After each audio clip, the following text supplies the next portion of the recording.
Hello, everybody. How are you guys doing on this Sunday morning? Hope you guys are doing good. My name is Rodrigo Gonzalez, or most of you guys might know me as RODGON. I'm an artist. I'm a teacher. I'm an illustrator. And more importantly, today, I am your instructor. So hello, everybody. How are you guys doing today? Hello, Mr. Insomniac. How are you? Happy Super Bowl Sunday. Hope you guys are having an awesome day. I just woke up a little late. I don't feel good, though. So, it is time to learn some stuff. How am I? I'm doing great. We're not taking any lives today. Can you see your dragons? You want to see a dragon? You can draw a dragon. So, let's see. Dragons are essentially creatures with really long faces. They have really thick necks, and they go down like this. The actual essence of the nose of the actual dragon is kind of more like a beak, and then it goes back all the way down their bodies, down to create a jaw structure that's nice and long. The neck is going to connect in the same place that a human's neck would be, which would be around where the ear would go, and it's going to go to the same places that a human neck would go, in this case, a collarbone. So collarbone point, and from the other side, we would find the other side of the ear and then connect that as well. But you wouldn't see that from this angle. And from there, we have our skeletal system that is going to give us our eyes. And in this case, I use just a simple triangle and a circle. I just angle it a little bit, and then it gives me access to that shape. Same thing that I would do for birds or dolphins or something like that. It's the same concept that I would use to be able to generate their mouths. Only one would be round, one is more straight, one is more curved. In this case, it's more like a complicated shape.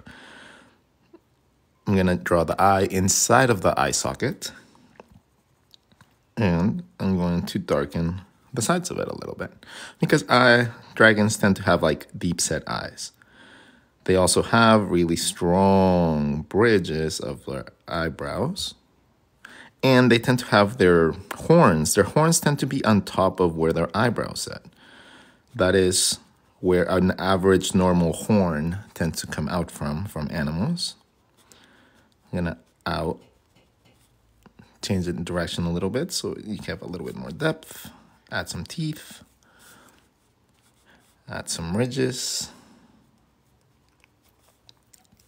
And add a differentiation between the top skin and the side skin.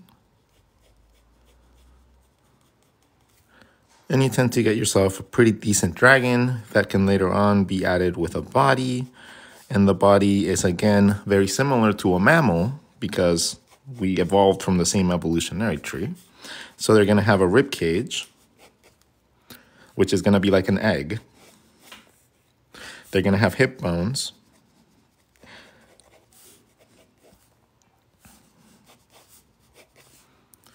And they're going to have legs, not exactly the same way as humans, but very similar in nature.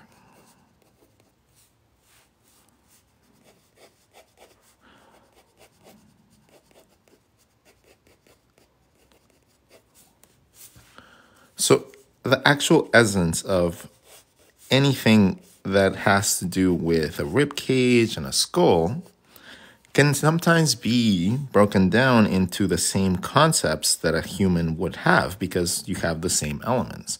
It's just different scales and different situations, like where like the body mass changes a little bit. But in the overall scheme of things, you could draw humans like dragons and dragons like humans by just changing a couple different things, like the legs and maybe the way that you draw the fingers. Add some wings.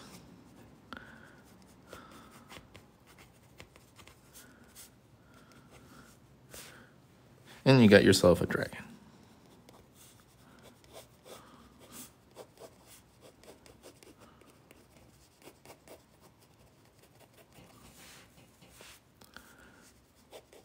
Easy peasy lemon squeezy.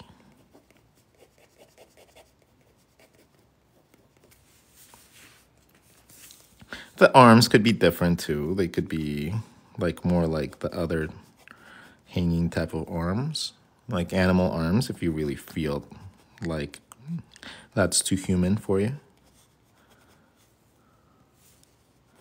Like animal arms if you really feel like that's too human for you.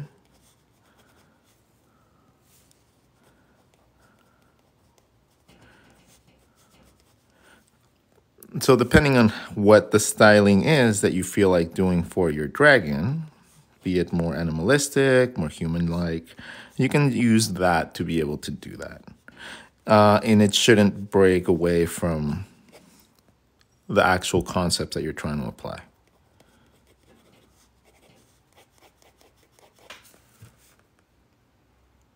Tips for character consistency. Character consistency is going to be a matter of you actually being able to move things in space. Like, I can't draw this little guy with a hat in other situations if I don't know how to move those shapes really easy in space, right? If I don't know how to do that, I need to learn how to do that in order to be able to keep it consistent. Otherwise, when he looks down, when he looks up, it's going to be a different character. Even if it's slight, the spacing makes everything. So please tell me this wing of fire. If you have anything with wings, it tends to come out from the little muscles in the back that connect to your shoulders. Right? So these muscles, in Spanish, they call them alas, alitas. So because it kind of looks like wings. So if you take that into an animal, you want that wing to come out from that direction. So you want it to come out from there because that's normally where a wing comes from. So that is something that you can keep into consideration. Like your wings, and both for animals and for humans, are going to come from the back of your rib cage.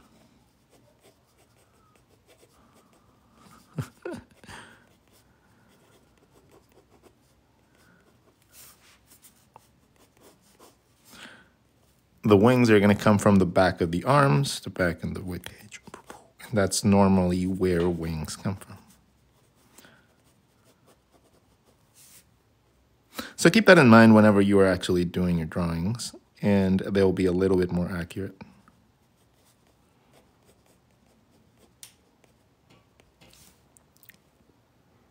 How do you train yourself out of what? Out of relying on references. I don't think you ever should. I honestly don't think you ever should. Like, the way that I draw is very not traditional, the way to be like how you should approach it. I don't draw with references, but that's not because I don't want to. If I had references in front of me, these drawings would be 10 times better.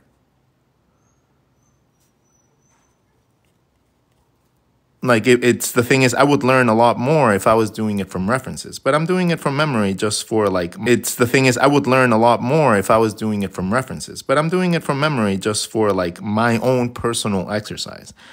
I have already acquired a lot of knowledge over the years. So it's a matter of now putting that knowledge into play for me. For you, it might be a different goal. But for me, right now, it's a matter of seeing if I can apply that knowledge and make something good with it, right? It's a matter of now taking that knowledge and making something that is something that I'm going to be proud of. And that, for me, involves drawing from memory. So since that, for me, is the goal, that is the thing that I focus on the most, to see if my memory bank is big enough to be able to draw absolutely anything I want. That is my journey. Your journey might be to learn how to use basic shapes. You know, how to like use the basic shapes for basic construction because maybe it hasn't clicked yet. Maybe it's learning foregrounds, middle grounds, backgrounds, and situations like that. So you can create little scenes within your structures. Right? With like people and stuff.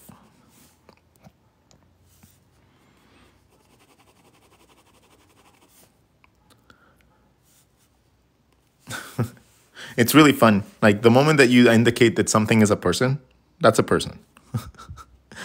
Now you know the grand skill of this character. Like just simply by adding a little L, I can indicate like the size of something. Check it out. Like if I want to make this character look like a gigantic character, I would just have to put somebody here in the form of a little silhouette guy. Huh. Or literally just little stick figures. And then adding like a little shadow behind them so it looks like it's something casting. And you can create depth really easy with absolutely no knowledge about like human anatomy. Can you show us how to draw a face? I can. I sure can. I think I can. I think I can. I think I can. I think I can. I'm Mexican. The new beat. All right. So drawing a face consists of knowing what's inside of your face. So if you're going to be drawing heads and faces and like caricatures and cartoons and shit, don't focus so much on actually having a specific head shape because this is going to limit you. So more so think of it like a blank canvas. So just draw like a little pill or like a little circle or like a little oval or something. Draw a general overall shape. Okay? This is not going to be a final determining factor of how your face comes out. This is going to be your groundwork to understanding how when different parts go in here. So let's start off like we would in a normal face by drawing a midline. Doop. Doop. Okay, the midline should technically be a little bit curved, so I like to imagine that it's a circle inside. That circle also tells me the back of my head and the very front of my head. So technically, this line is your profile line. When you're looking at this from the profile, this line is your profile line. So if this line goes like this line goes like that. So your profile changes the moment that you change this line, because this line is this line. Okay?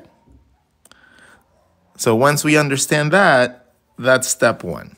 Understanding that the middle line is your profile line. So now if we change the profile to something different, you know that this is the profile line. So that's going to be our side view, but that's going to be our 3/4 view too. And when you learn to add a little bit of volume, that's all it takes to be able to draw an efficient face. Learning how this volume right here works is normally the hardest part about drawing a head. Learning how this middle part works as you rotate is normally a nightmare. But it really isn't anymore. Choose a cylinder. Draw little circles inside, okay? And then I want you to draw a profile for a character. And then I'm gonna have you repeat that profile a little bit closer in, and a little bit more, and then a little bit more. And that is literally the way that you rotate a profile. You just rotate the eyes with it.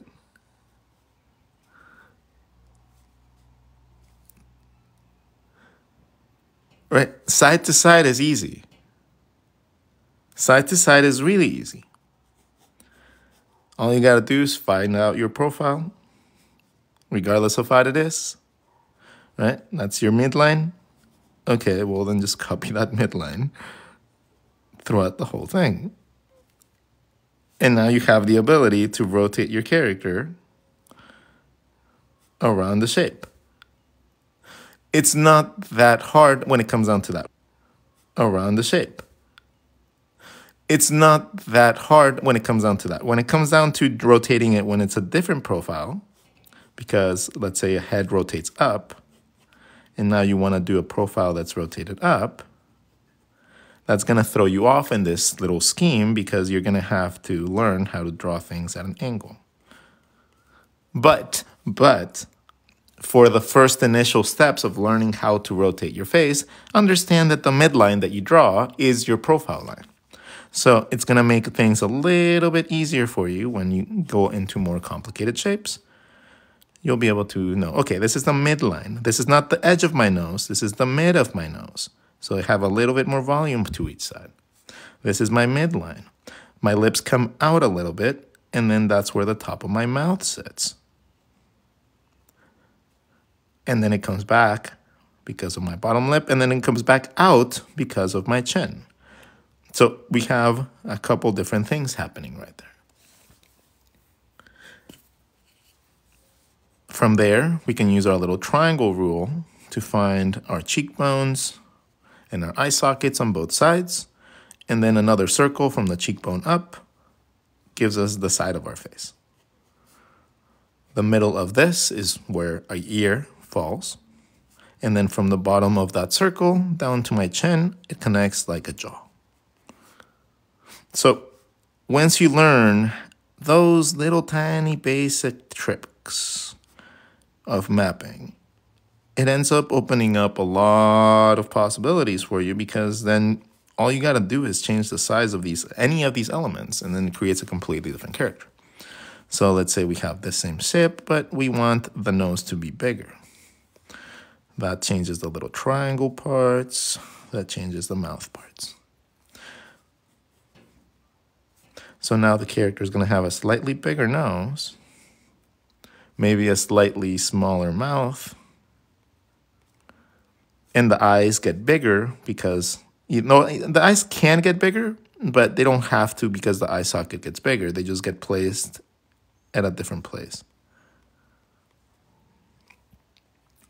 And then just like that, you have yourself another character design based on the same rules, but it's based on that. And then you can use that rule for every single view, even if it's something that's not necessarily going to be really tall or superhero-ish. You have like little kids by just making the elements a little bit closer together.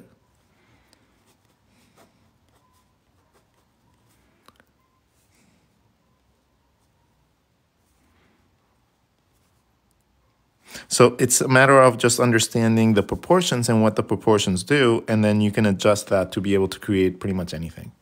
Can you show how to draw hair? Now, we already did that yesterday. We talked about hair extensively yesterday, so I don't want to talk about hair today. Can you show how to draw hair?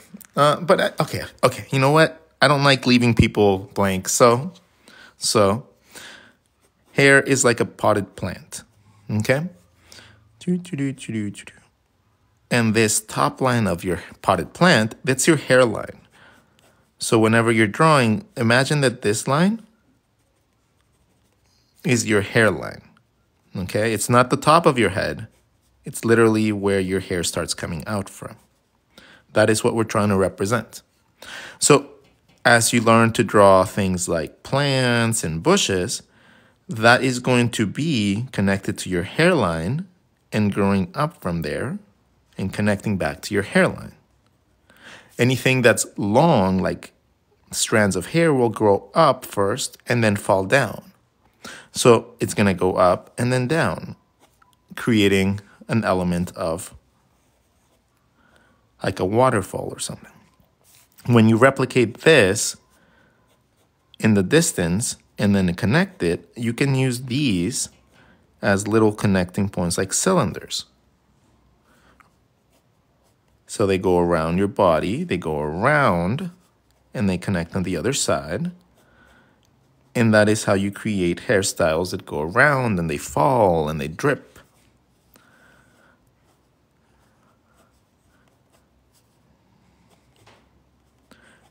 It's just about connecting those parts.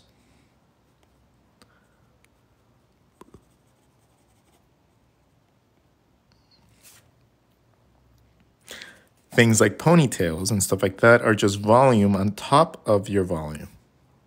So you have your skull, a pigtail or something is going to be volume of hair getting pulled to a certain spot. So all the hair is going to flow towards that spot because the tension, and then the volume comes up from there. All the hair detail would be going towards the scrunchie in this case because it's getting pulled towards the point of tension.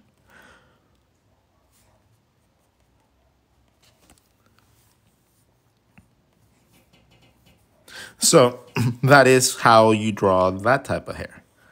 Things like, I don't know, like curly hair are no different. It's just a matter of going up and then down and then creating a little curl. Going up and then down, creating a little curl. Yeah, it's going to have a little bit more volume than the average straight hair, but it's not going to be by much, and it's not going to be massive. It's normally going to stay a little close to your actual skull with just a little bit of volume added to it. Okay? You don't have to do this. You don't have to give it like Mozart type of like hair to have the hair be nice and distinguished. Like the hair doesn't have to elevate much past the actual shape of your head.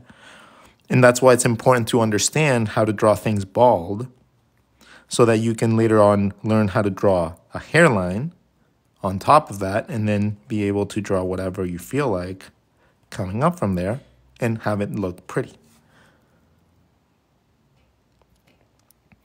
Do you have hints on how to keep the same form of the hair? That's going to be learning how to draw a shape in space, man. Like if you know how to draw a mohawk, right? It's just a little box on top of whatever shape you choose. Right? If from the front view, that's that. But from a side view, that little box goes around the whole shape. So now we have to draw a box in the front, a box in the back, and then connect it. Box in the front, box in the back, connected. Okay? You find that shape, and then you replicate where it starts, where it ends, and then you just put little hair details. So you find the basic shape, you find the core of it, and then you learn to move that. From a front view, let's say long hair would look something like this.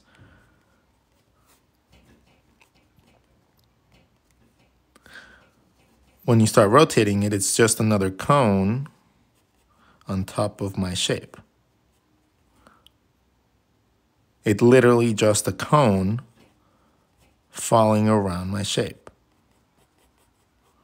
So when I learn to do that, it becomes really simple to do that. And then just adding little details like hair, follicles, and stuff like that becomes easier. So thinking about it like a big basic shape is going to be very important. And I'm not going to draw every type of hair because I think you get the point.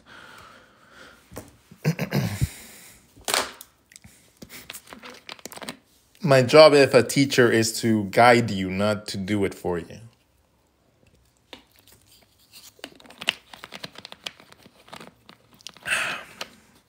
Because you still need to find your own way. And that is the way. Can I draw Mandalorian helmet?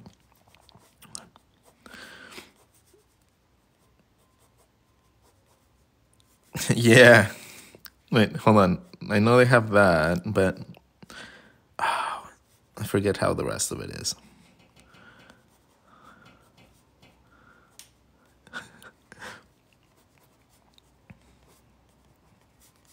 Do they have fins? I don't know if they have fins. They have scratches. It is the way.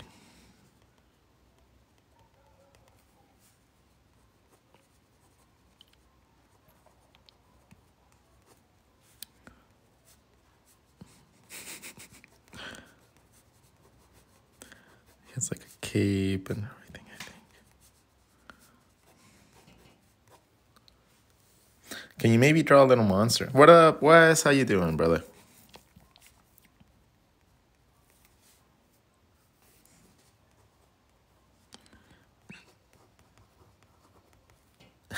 He has armor on the sides, I know. Can you draw a little monster and then the PP method? So let's draw a little monster. Hi. Have a little monster just chilling here.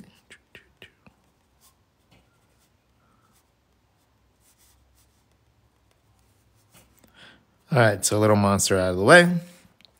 And then you wanted to draw what? The PP method, which is the face method that I use. It's the triangle method, but if you look at what the shapes it makes whenever you actually finish rendering those circles, it kind of looks like something less PC, right? That is also a nice, fun, easy way to remember how to draw your faces. So even if it isn't like the most like PC way of seeing it, and it's kind of like hard to talk around it because you need to like make sure that it doesn't get like blocked by TikTok. It kind of does look like that thing that we're describing, and it's just a way to do it. It just actually works relatively well. Eggplant into 2 oranges. And it creates the pattern that you need to be able to draw faces quite effectively. Actually, it's actually quite simple to be able to follow too. Which, yes, it's like I said, not the most PC way of seeing it, but it's another easy way to funly like remember how to draw a human face. Can I draw a ghost from Call of Duty? No, but I can draw a ghost. Boo.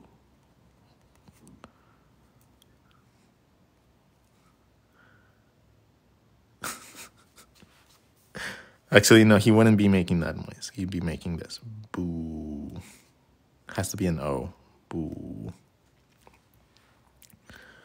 Can you do more fighting poses? Yeah. Well, it depends on what type of fighting pose you want. Do you want like a punch? Do you want kicks? Do you want foreshortened stuff, like the person running and punching at the same time? Take that. Maybe throwing something.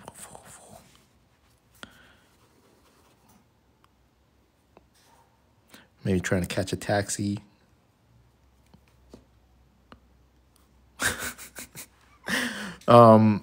So bodies in general, for me, have turned into this. This is the bodies now. All right, my bodies are perfect coming from here. I draw a circle. I have my head. I draw a compass. I have my arms. I draw a circle. I have a belly button and legs and a chest. So it's really easy. I know the head looks a little weird, but when I'm not drawing, for simplification's sake, it becomes really cool. This gives me access to drawing a really cool dynamic shape really quickly. It gives me access to my head really quickly. It gives me access to a rib cage and hip bones by connecting some points really quickly.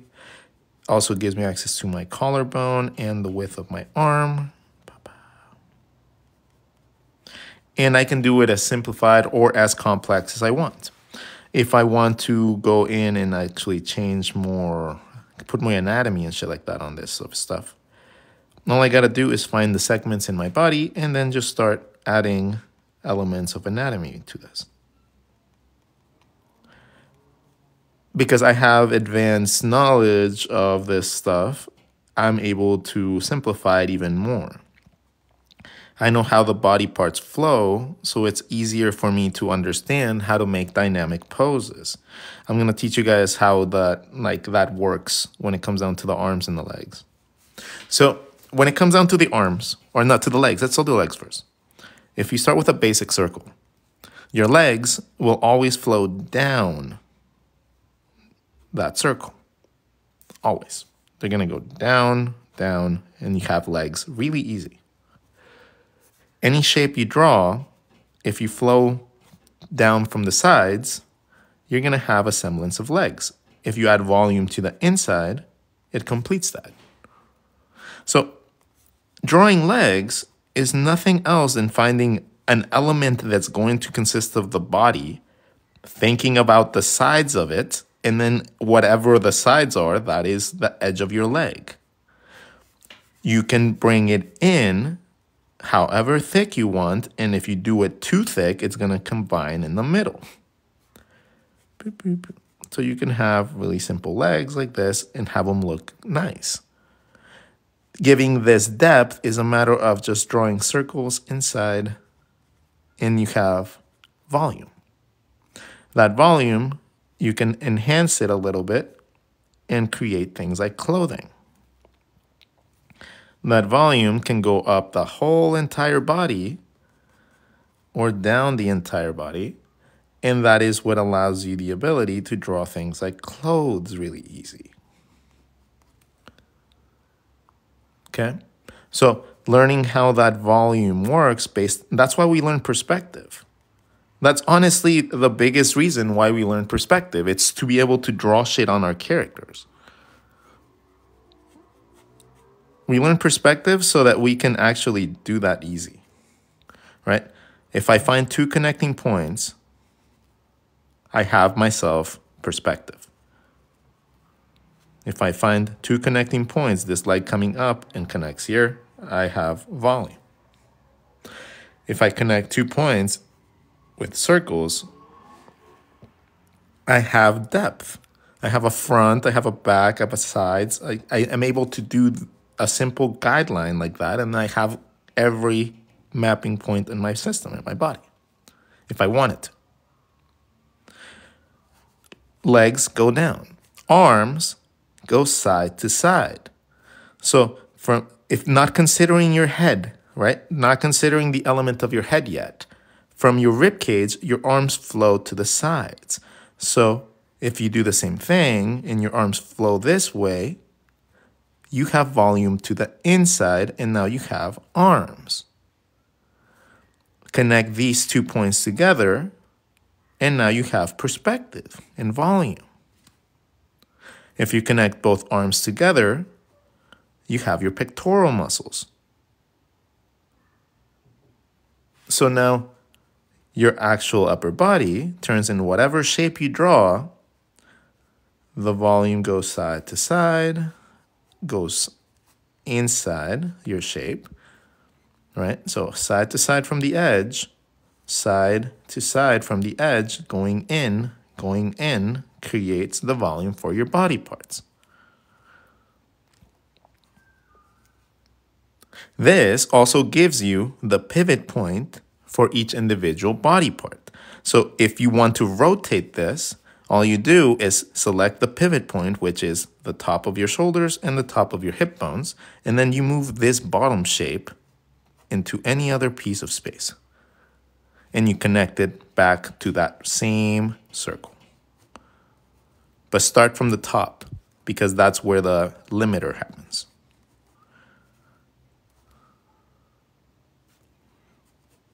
So you can move your arms and legs in any direction you want now, because now you know where they start and you know how to do that.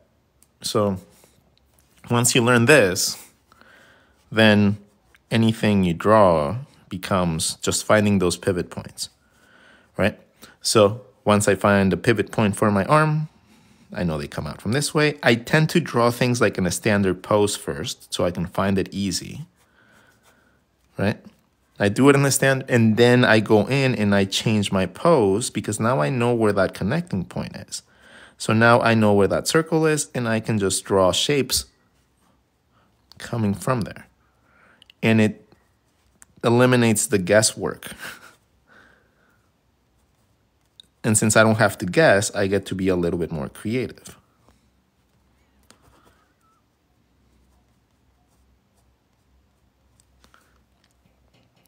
So normal pose first. Yeah, so that's, yeah, it's just a basic thing. Like whenever you're sketching, you can just draw a very simple character in a basic pose.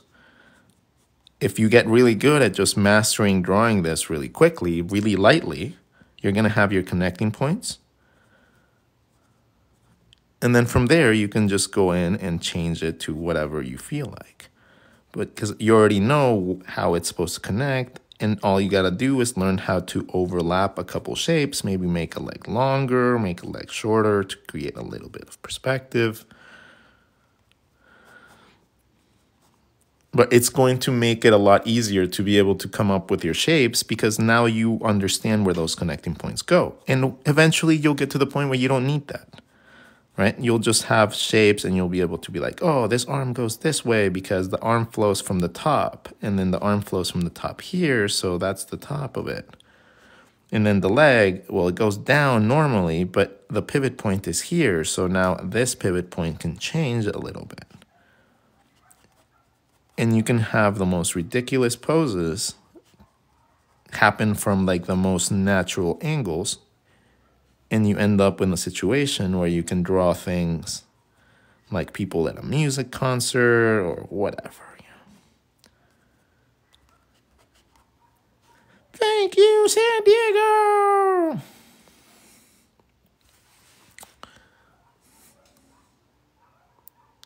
How do you draw wrinkles on clothes? Wrinkles on clothes is just a volume to them. So if your leg, let's draw a leg. Okay, simple little leg. So this leg has volume, as we have been speaking. Clothing is volume that's parallel normally to our body parts. Okay, so to find the volume for the clothing, all you got to do is take those perspective lines and make them bigger to match whatever clothing you feel like having. Now, you'll notice that a lot of the times they'll overlap between each other.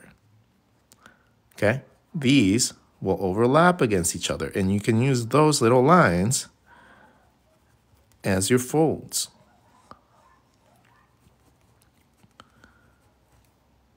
Sometimes clothing bunches up a lot more, especially when your arm is bent or something. You're going to have clothing here that bunches up. The wrinkles happen because these volume lines gather together, and therefore those are the volume lines that give you access to the wrinkling. The lines are there, you just have to choose which ones you want. Circle, circle, circle. If you overlap some of the lines, you can just literally create creases by just following those lines a little bit.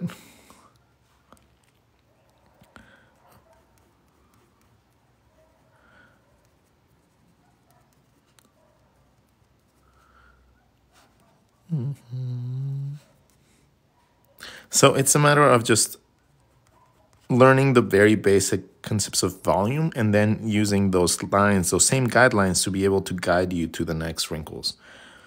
That's the easiest way that I can explain it. All right. Eventually, you'll get to the point where you can draw any shape. You'll know that our arms go this way, legs go this way, and you'll find so much freedom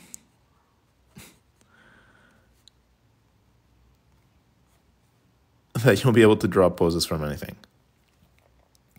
He did hair already, but he has bids on his YouTube. Yes, I do. Thank you so much for the shout out. Now, we have about 400 people in the chat, but we only have 13,000 likes. That is kind of sad.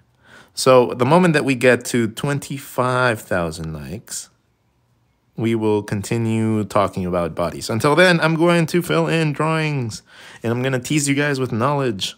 Look, I know where the eye goes. Ooh, look, I know where the eyebrows go and how to draw the side of the face.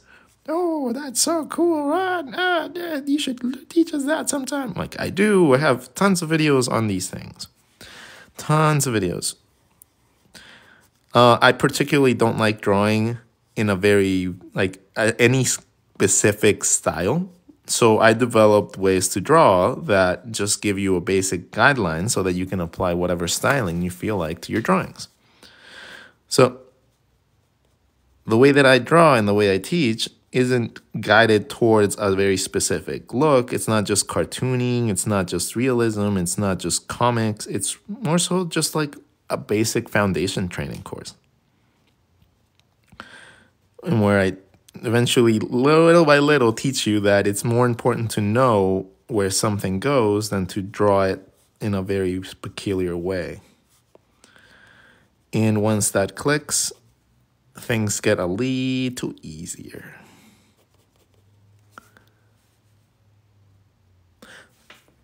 That's where I have trouble. Where?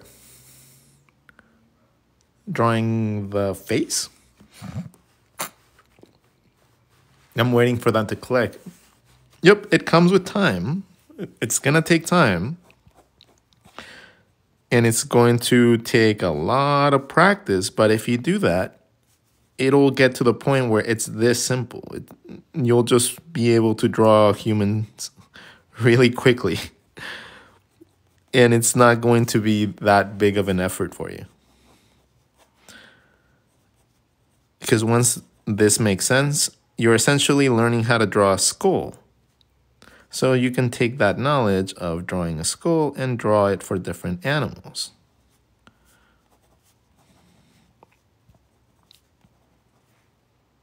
So that knowledge of anything with a skull eventually turns into learning how to draw all sorts of cool things.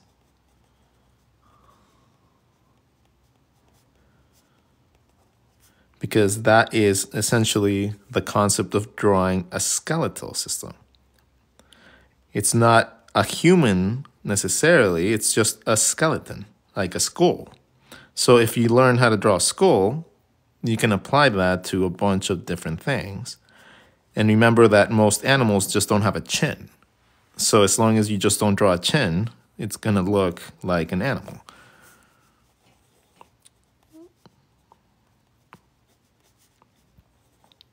Same approach. Things like puppies, things like cats, reptiles, pretty much any mammal can be approached the same way. Most reptiles can be, and I think the only animals that don't really fall into this are like cephalopods or birds. But birds can also be drawn with that. And just draw that triangle based on the top of the beak. And you can draw yourself birds.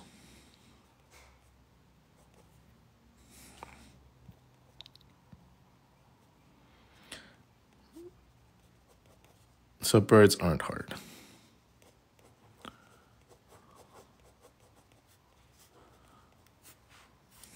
No, turkey.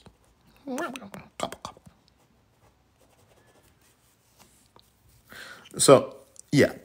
That's essentially how I learned to draw every single animal.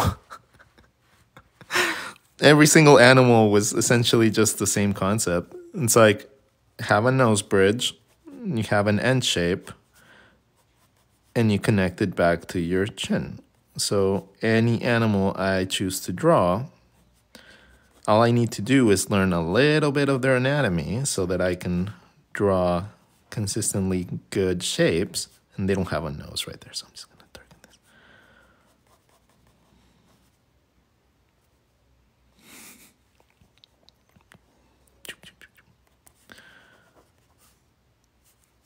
If I want to open their mouth, that triangle gives me the open mouth. So if you're drawing animals and you have your snout coming out, this triangle also gives you access to drawing down, so you can draw the rest of your mouth if you need it open. So that's really cool.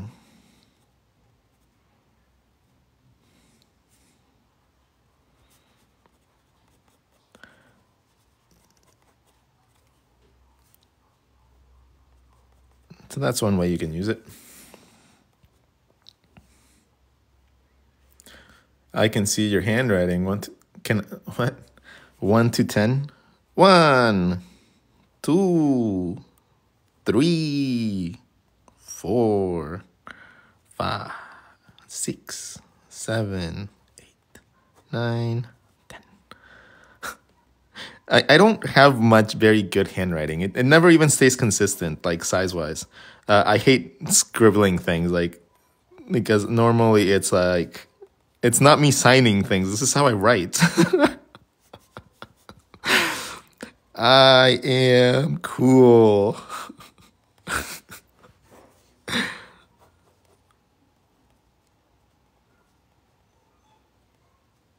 And apparently angry.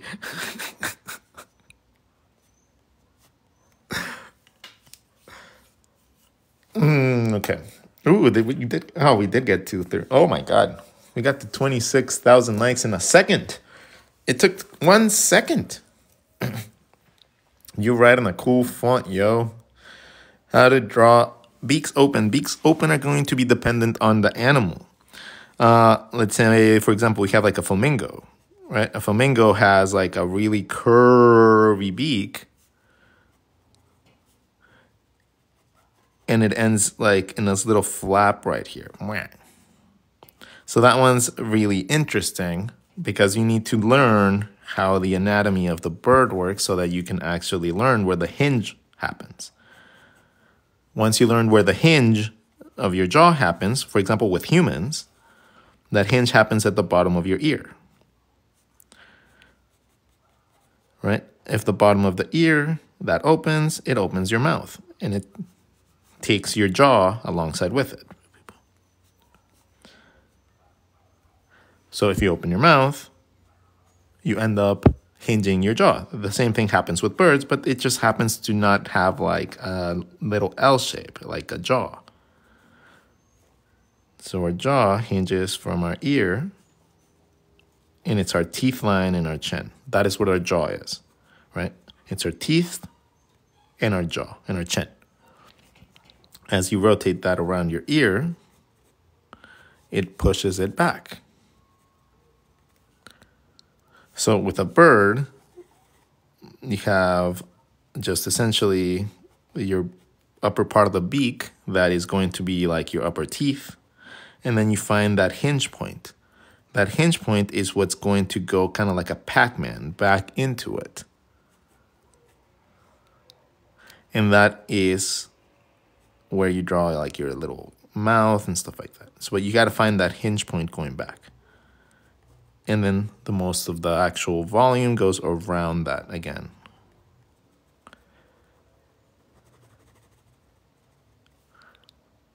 So for most animals, it's the same thing. You find yourself your triangle for your nose, you find the volume for your face, and then you find that hinge point where you want your mouth to be. Like if you want the mouth to be just nice and standard, it can be right here, and you can use that triangle to open and close the mouth. But if you want it more like exaggerated, you got to move that point back and be able to connect it, right? You just have to move that point back onto your basic shape and then connect it to each other. And you can get an even more dynamic approach to it.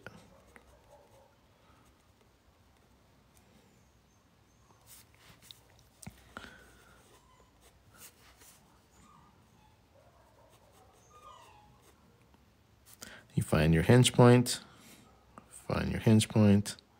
and you can draw even the bottom part of your jaw a little bit easier.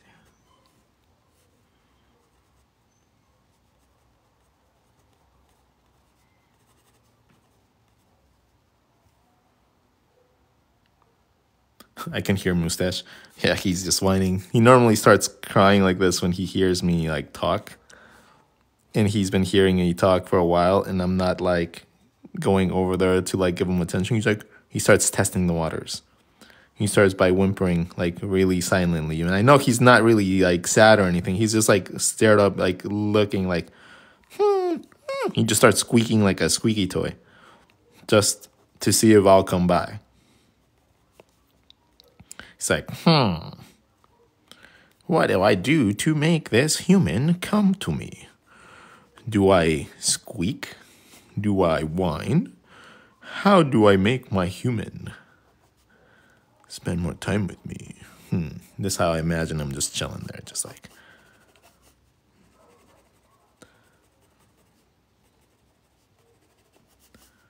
No tail.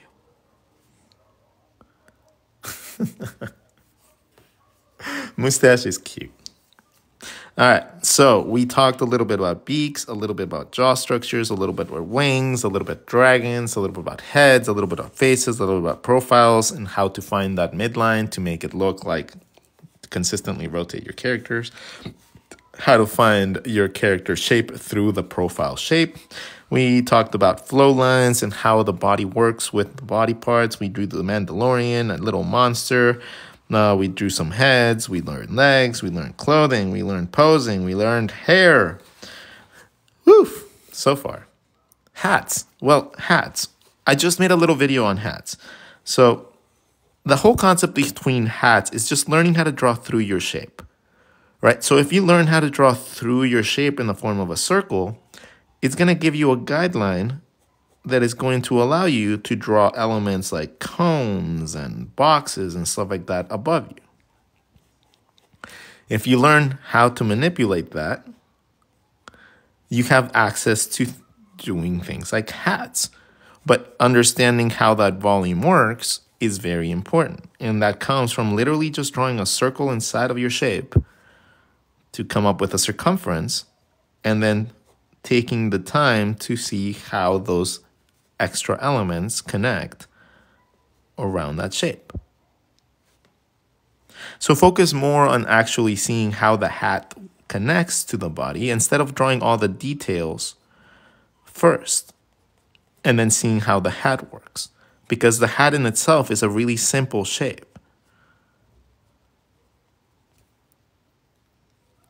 Normally the hats are just two circles being connected in some way or another.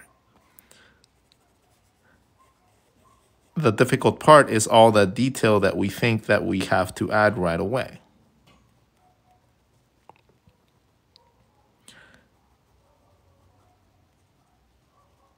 When you could just focus on getting the shape right first. What about beanies? Okay, beanies just hug your head. So if you have your head, a beanie is just going to hug your head. Depending on the thickness of the beanie, you might have a little bit of a droop. Like a Rasta beanie would just hug your head and then drop a little bit to the bottom, to the side. But that's, maybe you'd see a little bit of hair. But that's essentially what would happen. Like it would just drop behind it. So essentially you're doing like this.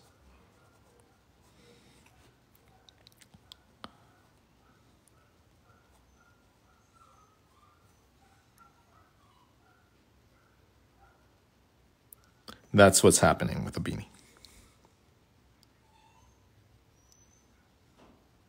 So different hats that are normally like have like a rim tend to be harder for people, because like cowboy hats and stuff like that, because they don't really just think of the actual thing.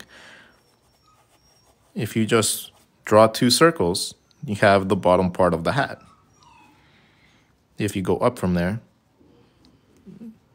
you have the rest of the hat.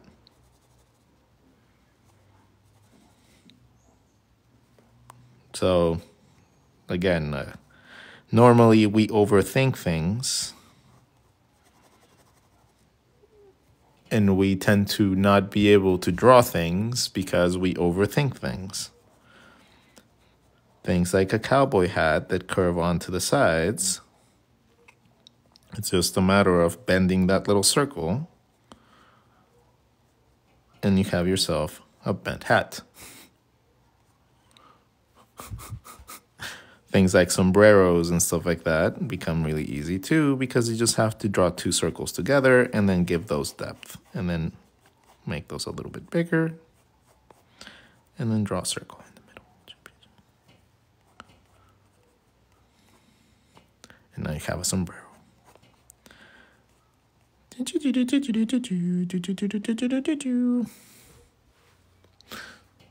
So that is essentially how you have to start seeing hats if you're going to approach them in this way.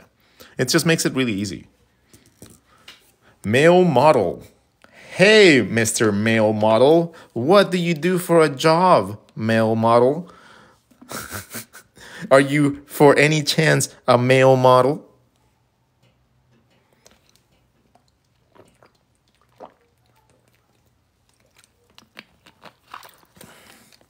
How easily to draw a tiger's head? There's no easy way to draw a tiger's head. Tigers have a lot of detail. Like a lot of detail. So drawing a tiger, even in a cartoony form, tends to have a lot of detail that you have to keep in mind. So a lot of these lines, they go around your character and they create things like, I don't know, texture and flow. Knowing where those little lines go is very important, and then learning the patterns of things like tigers is what facilitates the ability to draw them even more. Learning where their color striping happens is one of the next steps over, but it's still kind of hard to be able to draw them like effectively quickly, because they just have so much detail. How to draw a bear. A bear, it's a triangle. Little ears. Little triangle for teeth, feet. And this is a very patient bear.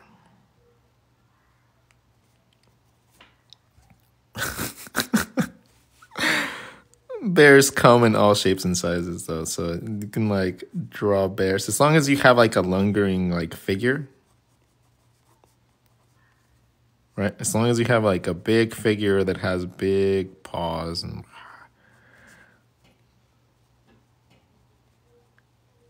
you can draw bears like that. Relatively simple.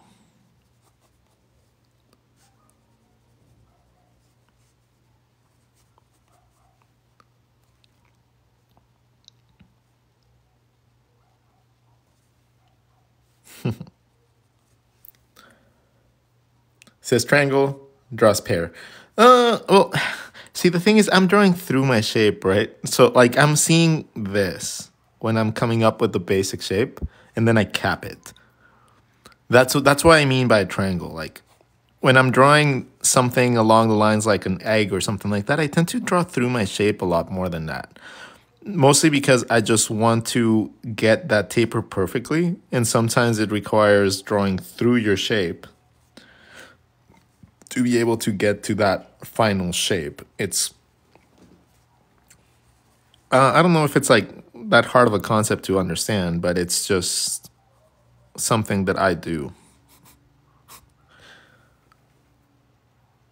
How about a wolf?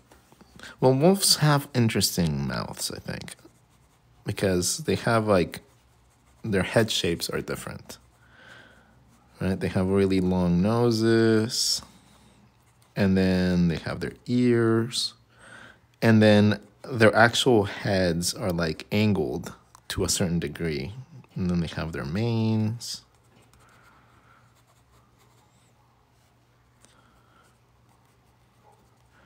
Have their muzzles. Then from here we have the mouth. The eyes would be around here. Do believe they have strong brows, and they have certain patterning.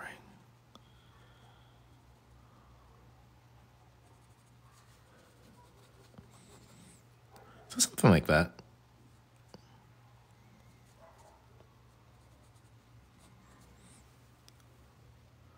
Yeah. Yeah, it would be something like that. You'd have like your color pattern, have some hair there. Bruh. Insomnia. Okay, of course, I already know how to do the features. Okay, so let's move on from animals. And we have a little bit of space left. A little bit of space left. So what do you guys want to learn with the remaining time that we have here? We have about like maybe like 10 minutes, 20 minutes left. What would you like to learn from the rod gun?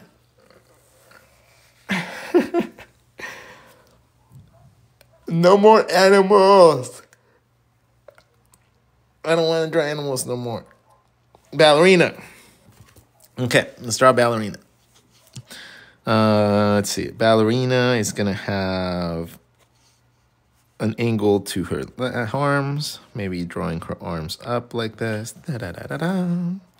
Then her tutu is going to be going to the side. And that means that her hip bones are going to be right here. So let's draw one leg on her tippy toes. And the other leg coming up.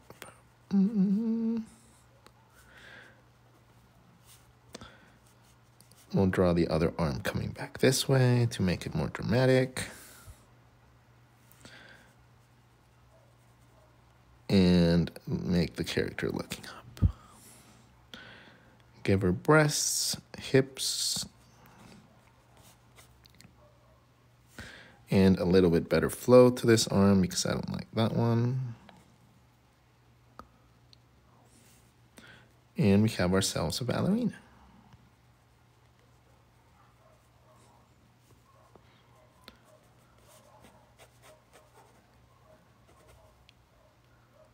And I can change that pose to anything I feel like. But let's draw, let's see, what other ballerina poses do they do? They do pliés.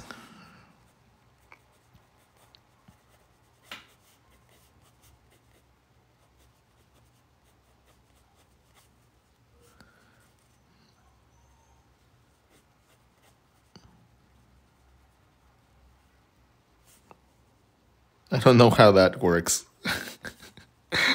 I'm gonna assume it's just like a squat.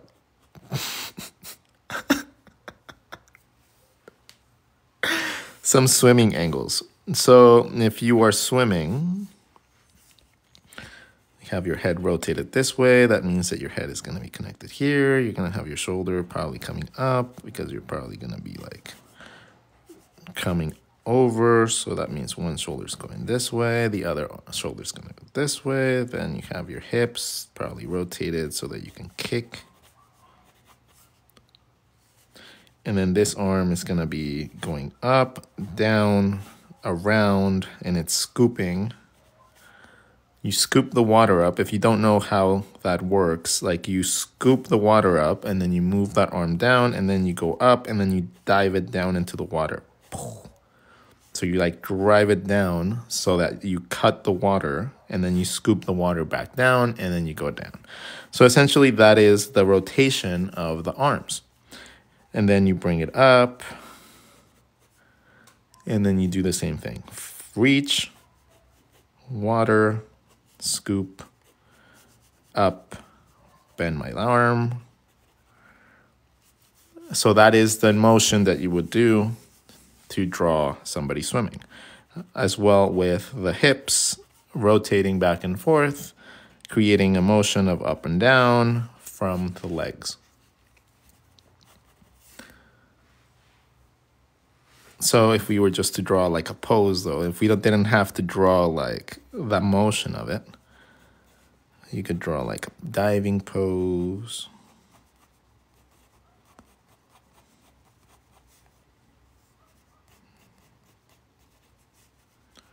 Let's see, we have our head, have rib cage.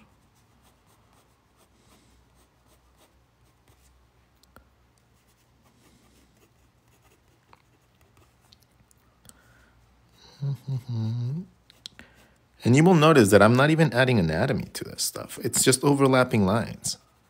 Most of these are just overlapping lines. I don't have to draw a bunch of anatomy to be able to tell the motion that I need. Okay, the moment that I start adding anatomy in like details, and maybe like a swim cap or whatever, it starts coming together a little bit more, even if I don't have any anatomy features. The reason being is that your brain is filling in all those things. Your brain is telling this, okay, it's placed properly, so therefore this has to be this has to be this has to be this. You're tricking your brain into psychologically like filling in all the details for you.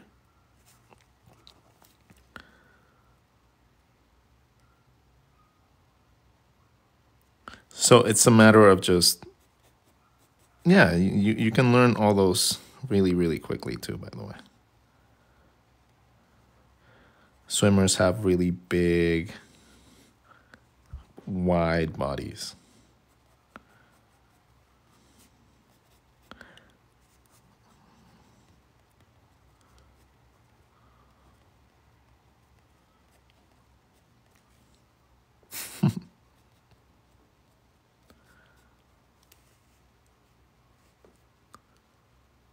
Show the whole paper? Yeah, we can show the whole paper. So far, we have talked about dragons, the wings, back muscles, heads, faces, profiles, poses, Mandalorian, curly hair, straight hair, mohawk hair, how to rotate that in space. We talked about the faces and how it relates to every animal. We talked about hats. We talked about more animals and clothing and volume and stuff like that. So, yay! It's been fun. Roses, though. Roses are just about learning how to overlap shapes. So, let's start with a rose. We can start with like a shape like a cone. Okay, like a bowl, like a cereal bowl. From here, I'm just going to overlap some shapes going around this bowl. I'm just going to overlap lines over and over and over. And then from there, I'm going to overlap things going out.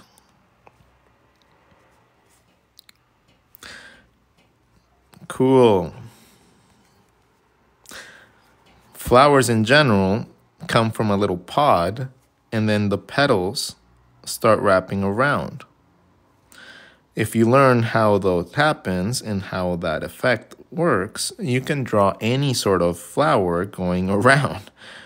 And when you learn about perspective, you can flip the angles in which those little buds or petals work, and then you can just draw any sort of plant you want. So it's not it's just a matter of learning how to make this happen. A circle.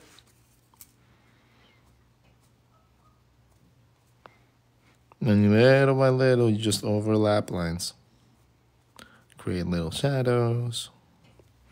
And you can just expand into absolutely anything you want. I don't know. I like plants because they come in all sorts of different shapes and sizes. And they teach you very basic perspective if you take the time to learn how to draw them from different angles.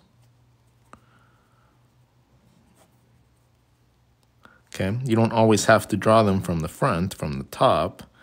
Sometimes drawing plants from the bottom can allow you to think of maybe stories different. Alice in Wonderland, stuff like that, you know?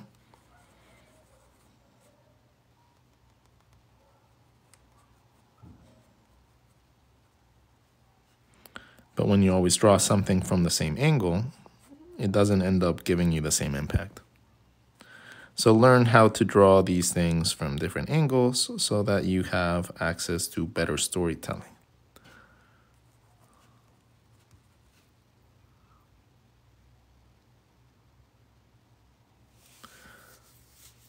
Insects and bugs. Insects and bugs are fun.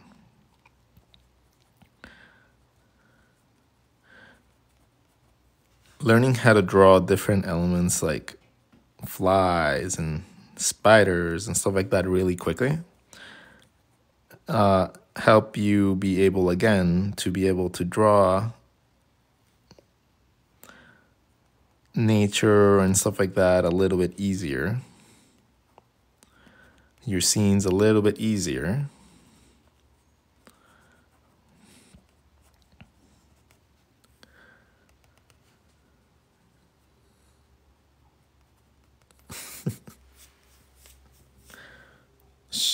Shonen, please don't spam.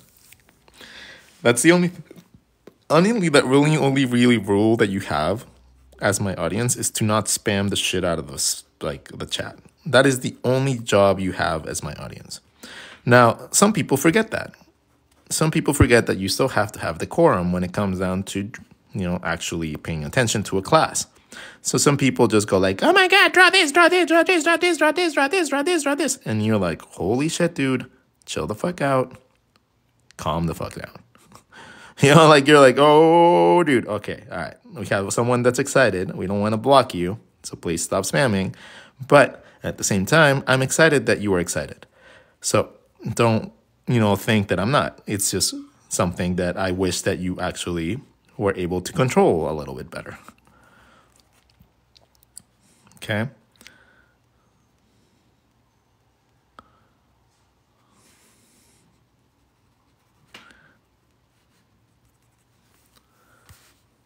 Spaceship. Hear me out. Draw what you had for breakfast. Ta-da! I have not had breakfast, so ta-da! I'm a Jamaican. Draw a Rastafarian. So, let's see. Let's draw a Rastafarian. Do. Don't worry about a thing,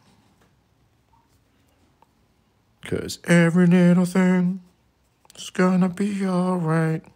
Baby, don't worry about a thing. Every little thing is gonna be alright. Woke up this morning. I have no idea how the lyrics go, so I'm not gonna embarrass myself anymore. Is there anything you can't draw or find super hard to? Not anymore. Nah, it used to be like vehicles and stuff like that. Right?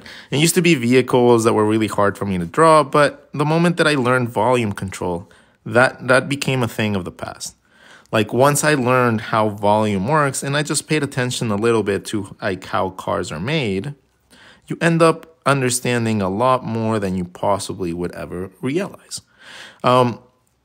It only really takes a little bit of understanding, a little bit of knowledge, and a lot of understanding of basic shapes to be able to generate cool things out of nothing.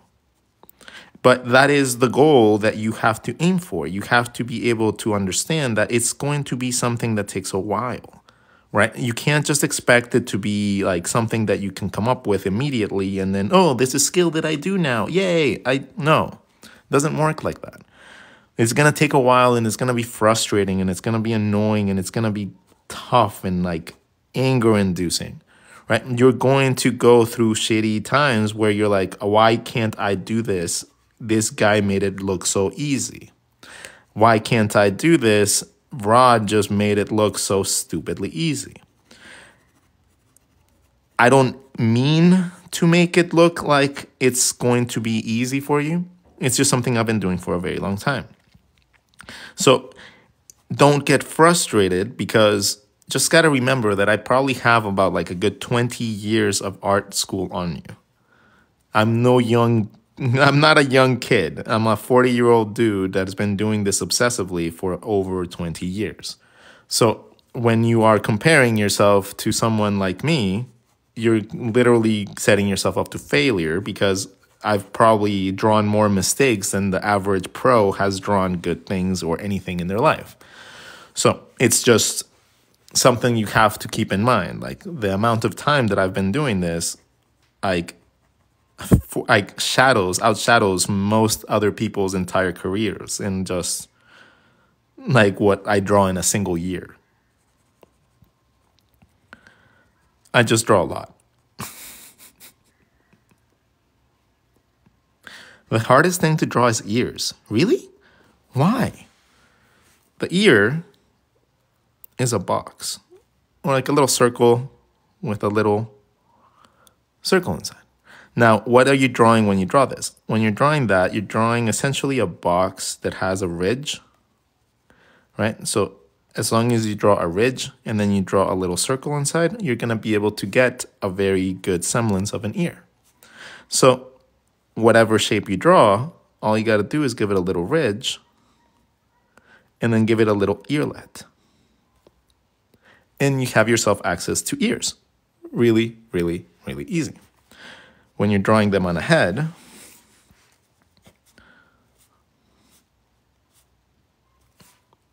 that is how you do it. You draw a little semblance of the ridge, and then you draw your earlet. And you can do that with every single like character, like honestly, like it's just a simple way of doing it. I'm trying to find heads so I can draw that. Here, let's draw one right here. From the front, your ear would be something like this. From the side, it would be something like this with a little bit more space. And from the back, it would be more like this.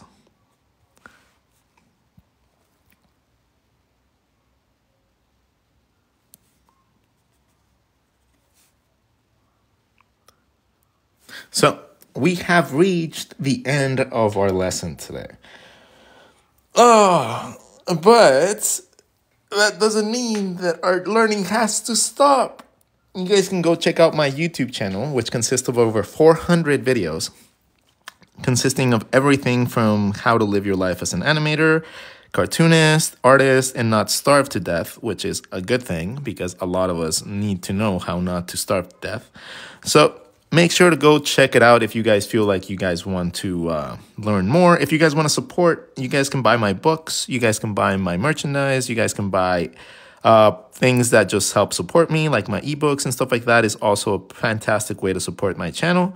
If you guys just want to support by subscribing to my YouTube channel right now is going to be the biggest factor in growth. If you want to get better and you want to play around with, you know, like a slightly slower paced learning curve, you can check out Wes in the mornings. He just pinned his thing right there, and you guys can go check him out and draw with him as a warm-up session with me. So, yeah, today was a good one, guys. Today was a good one. So I will do my best to upload this to YouTube today so you guys have access to this knowledge permanent manner. Yeah, all I ask is that if you guys learned something today, you guys share any piece of my knowledge with someone else. If it's a reel, if it's a video, if it's a YouTube channel, whatever, anything. If you guys learned something today from me, all I ask is as my students, you guys help me out by sharing my knowledge with someone else that might be able to help. All right. Thanks, everybody. Take care. You guys are awesome. Love you all. Take care, and I'll see you guys sometime soon.